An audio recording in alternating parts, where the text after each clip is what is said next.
Mama told me. Yeah, like Paisley. Mama told me. Yeah, come on. Mama told me. One day I'ma grow up big and I'ma be a king. And my papa told me it's okay to say. What's up, guys? My name's DP Gaming HD. Welcome back to Assassin's Creed Black Flag. This is part 2 of my playthrough. As you can see, we are exactly where we left off, right up until the very branch. So we're going to go ahead and synchronize this and continue with the next chapter in our endeavours. So, where we left off, we had just assassinated Duncan Walpole and claimed all of his nice loot, including these very snazzy robes, which we are now sporting. So, right, here we go.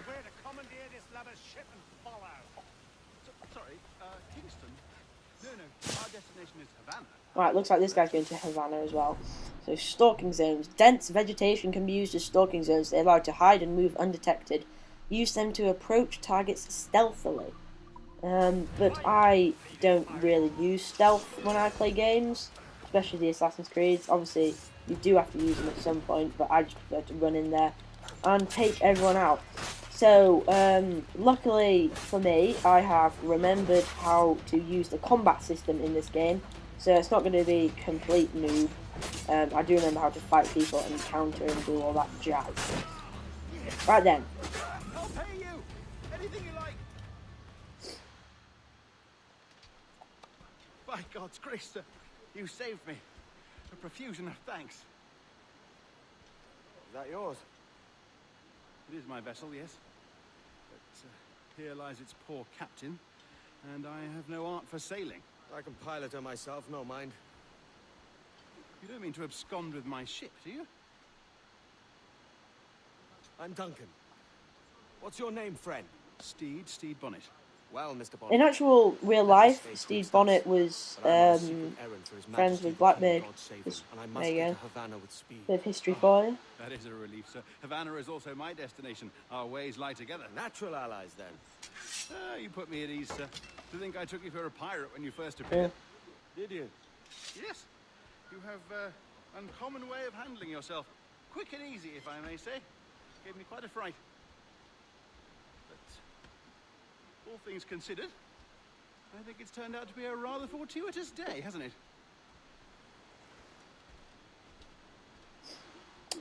Okay, so, that was Steve Bonnet. Lacking a rowboat, I'm afraid we'll have to swim to my ship. Hardly the worst thing to happen. Right, so we've got this treasure map, and yeah, you all know about treasure maps. If you don't, then basically they're a random place in the game where you can go to find hidden treasure. So we're going to go ahead and take this guy's ship. I think he does come with us to Havana, and we'll see what we have to do when we get there. This is difficult. I should have taken the coat off.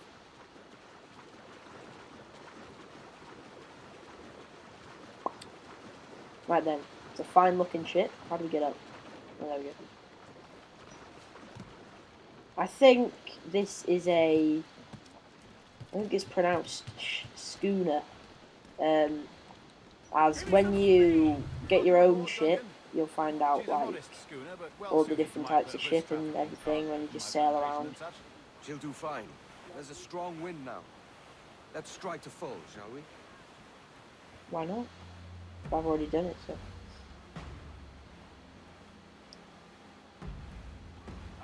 There's a tug of the wind at my hair. I find a bracing comfort in the feel and smell of the ocean. The raw stink of possibility.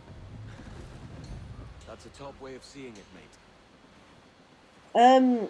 When I last played through this game, as I say, I never finished it, but most of the stuff I did was naval combat. And, I don't know, I thought it was really fun, and I'll probably end up doing quite a lot of that during this playthrough. But I'm going to focus more on the campaign. But in my last episode, I said there's actually more to do in Skyrim, which I now take back. There's an extremely vast amount of stuff you can do in this game. So I don't know which playthrough is going to be bigger or whatever. But I'll just have to wait and see. Waylaid by pirates, truth be told. My ship is small, and I have nothing of immense value. Sugarcane, its yield, molasses, rum, that sort of thing. So he's a trader. It's not a pirate living who turned his back on a keg of rum. Well, yes. Yes, I suppose that's true. He's nice, Steve on it. I like the little voice crack there. Sorry everyone.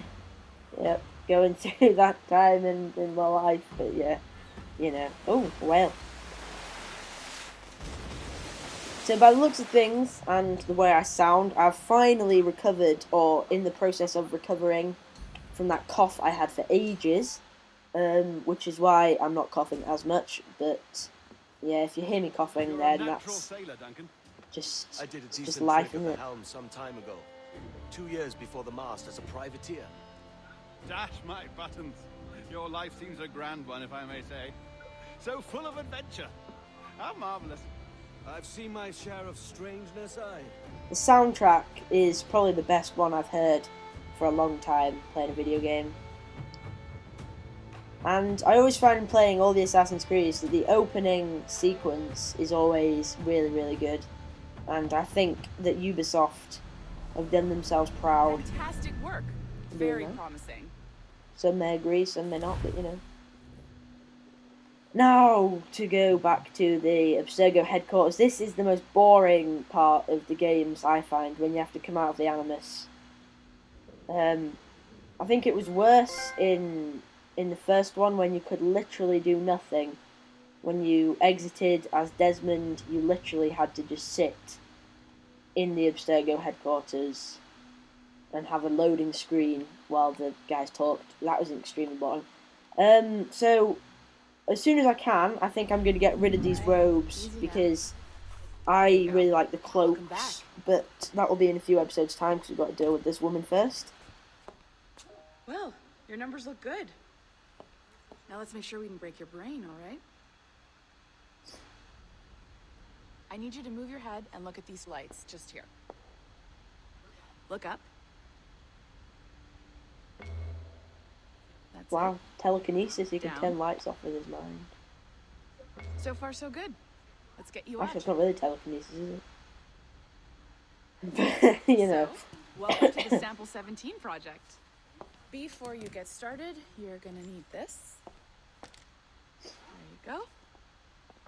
Testing, testing. 1, 2, 3. Hello, bonjour. C'est bon? It works? It does work. Right then, let's go. All right, let's take a walk. Your file says you've done some memory research before, but not to this extent, which is surprising. You're very good.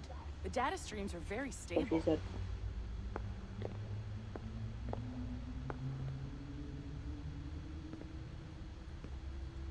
Impressive, right? This building is barely 6 months old, but Abstergo Entertainment has been a studio for a few years, since 2010.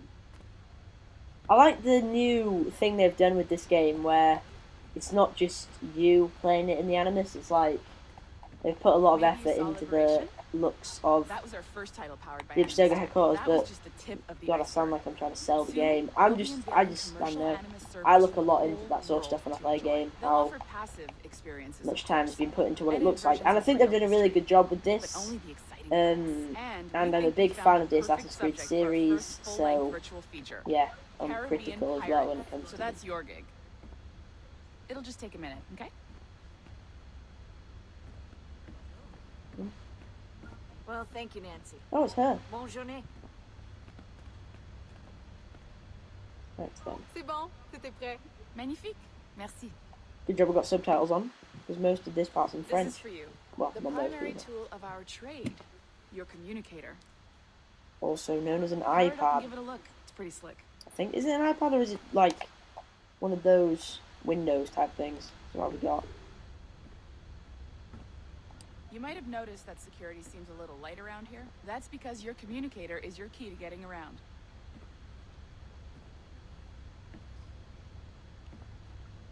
Excuse me. Even the stuff you can't get's really nicely textured and stuff. I'm gonna stop banging on about it, but I don't know. I just think they're doing a good job. See that flashing wireless signal? It means you're hooked up to the elevator. I'll let you do the honors. Okay. We're headed up to the Sample 17 studio, 2nd floor.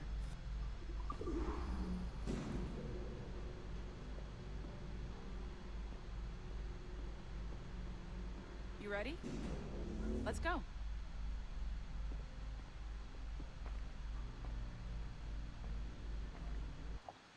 Ah, there's the boss, Olivier Garneau, our CCO. I'll introduce you.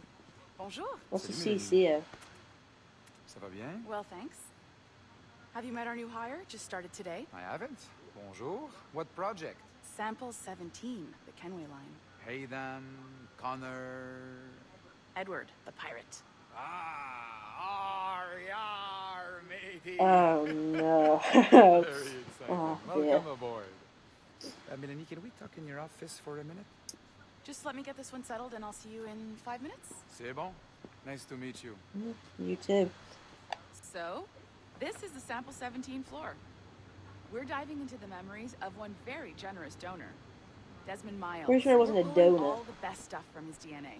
And hopefully one day, we can forge some fantastic experiences from what we find in there. This pair of legs is John, one of the wizards in IT. He's just fixing something for you. Not fixing, calibrating. Calibrating, right. Par of the century. So here we are, your very own Animus workstation. This is all yours, so sit back, relax, and find us some good footage. If you need any hints or tips, the Animus is loaded with tutorial programs, so you'll have no problems. And I'll check in on you later. Happy pirating. Right then, so now we've got that boring chapter done. I'm gonna go ahead and leave this episode here because if I start the next thing, then it will get into a long chapter and I'll have to stop halfway through. So we finished this, where we're at now, hopefully, well, we're going to go back into the Animus now, and we'll be able to become Edward and do some, as you said, happy pirating. So thank you very much for watching. I've been GP Gaming HD. Please like and subscribe and comment some feedback if you think there's some stuff I can improve on, because that will help me out a lot. And I'll see you guys again next time for part 3. And goodbye.